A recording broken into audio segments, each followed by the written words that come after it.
Hi friends, आज मी सांगणार आहे समर फ्लावरिंग बल्बची काही माहिती। चला तर मग बघूयात मी आता कोणते कोणते समर फ्लावरिंग बल्ब लावले आहेत ते। जसे विंटरमध्ये वेगवेगळ्या फ्लावर्सचे बल्ब्स असतात, तसेच समरमध्ये सुद्धाही वेगवेगळे फ्लावरिंग बल्ब्स अवेलेबल असतात। ही तयारी आपल्याला या महिन्यापासून किंवा मागच्या महिन्यापासूनच मी सुरू केली होती। हे मी मागच्या महिन्यात लावलेले बल्ब आहेत, काही फ्लावरिंग बल्ब्स आहेत। हे दिसत आहेत ते एमरेल्ड लिलीचे बल्ब्स आहेत। हे मी मागच्या वर्षी परचेस केले होते ऑनलाईन। मी मागच्या वर्षी त्यांना फ्लावर्स आले नव्हते, म्हणून मी यावर्षी ते पॉटमधून बाहेर काढून थोडे रेस्ट करायला ठेवले आणि आता ते या मागच्या महिन्यात मी लावले आणि त्याला आता स्प्राउटिंगसुद्धा झाली आहे, ते तुम्ही बघू शकता। हे दिसत आहेत ते कॅलेडियमचे बल्ब्स आहेत। त्या वेगवेगळे कलरफुल पानं असतात ना, त्याचे हे बल्ब्स आहेत। यामध्येही स्प्राउटिंग व्हायला सुरुवात झाली आहे। हे मी 1 महिन्यापूर्वी लावलेले होते, त्यामुळे त्यांच्यात आत्ता कुठे थोडी स्प्राउटिंग यायला सुरुवात झाली आहे। हे दिसत आहे ॲलोकेशियाचं प्लांट आहे। ह्याची पानं खूप अशी मोठी आणि हिरवीगार असतात, खूप छान दिसतात बघायला। हे फ्लावरिंग्स बल्ब लावताना त्याची माती एकदम भुरभुरीत असायला पाहिजे, म्हणजे पाणी त्याच्यात थांबलं नाही पाहिजे। जर पाणी थांबलं तर बल्ब गळून खराब होऊ शकतात, म्हणून माती एकदम भुरभुरीत अशी तुम्ही तयार करायला पाहिजेत। जे लिलीचे प्लांट दिसत आहेत, ह्याच्यामध्ये वेगवेगळे कलर्स येतात।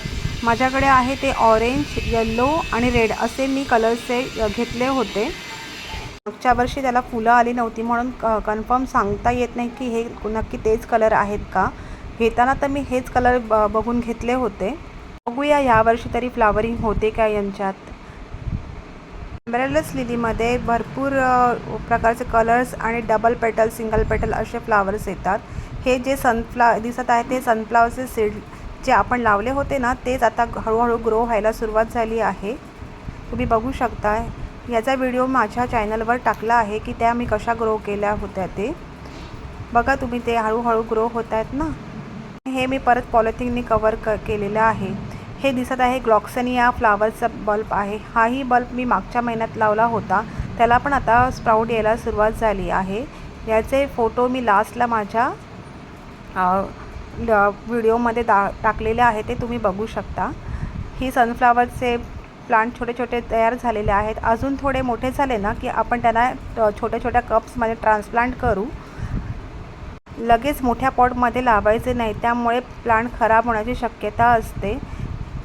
ते पहिल्यांदा छोट्या पॉटमध्येच लावायचे, नंतर मग ते मोठ्या पॉटमध्ये लावायचे। एमरेल्ड लिलीमध्ये जेव्हा फ्लावर्स येतात ना, ते नेहमी बंचमध्ये येतात आणि एक एक फ्लावर असा 15-20 दिवस तर तसाच झाडावर असतो, त्यामुळे खूप असं लॉंग लास्टिंग फ्लावर असतं हे आणि खूप छान दिसतात हे कलर व्हेरिएशनमध्ये। हे बाजूला दिसत आहे ते जिंजर लिलीचं प्लांट आहे, म्हणजे सोनटक्का आपण ज्याला म्हणतो ना, त्याचंच हे बल्ब आहे। हे सगळे बल्ब मी 2-3 महिन्या अगोदर ऑर्डर केले होते आणि ते मागच्या महिन्यात मी पॉटमध्ये शिफ्ट केले होते। तुम्हीही ऑनलाईन हे बल्ब मागवू शकता आणि आता ते लावायची ही योग्य वेळ आहे। हे काही दिवसानंतरचं पिक्चर आहे, जे त्याचं पान आता फुल असं उमललेलं दिसतंय। खूप छान असं खूप मोठं असं पान आहे आणि एकदम हिरवंगार दिसतं। हे ॲलोकेशियाचं प्लांट आहे, हे सुद्धा बल्बनी लागतं आणि हे कॅलेडियमचं पान आहे। हे जर तुम्हाला मी आता स्टार्टिंगला जो व्हिडिओमध्ये दाखवलं ना, ते स्प्राउटिंग झालं होतं आणि हे थोड्या दिवसाचा हा रिझल्ट आहे। ह्याच्यामध्ये नवीन नवीन फुटाव येऊन आणखीन वेगवेगळे पानं ते येत आहेत आणि किती छान दिसतात बघा। ते पूर्ण फ्लावरशी कमी असते ना उन्हाळ्यामध्ये, ती ही कलरफुल पानाची झाडे लावून आपण पूर्ण करू शकतो। मीही अजून जर समरचे फ्लावरिंग बल्ब्स लावले नसतील तर आता तुम्ही ते लावू शकता आणि हे ऑनलाईन अगदी इझिली अवेलेबल असतात। बघा किती सुंदर आणि किती मोठं पान आलेलं आहे ते। अजून एक कॅलेडियमचं बल्ब आहे, पण बघा ह्याला स्प्राउटिंग आली आहे, पण अजून लीफ त्याचं बाहेर आलेलं नाही आहे। ते पण असं ग्रीन आणि पिंक अशा शेडमध्ये आहे, त्यामुळे हे असे कलरफुल पत्ते उन्हाळ्यात बघायला खूप छान वाटतात।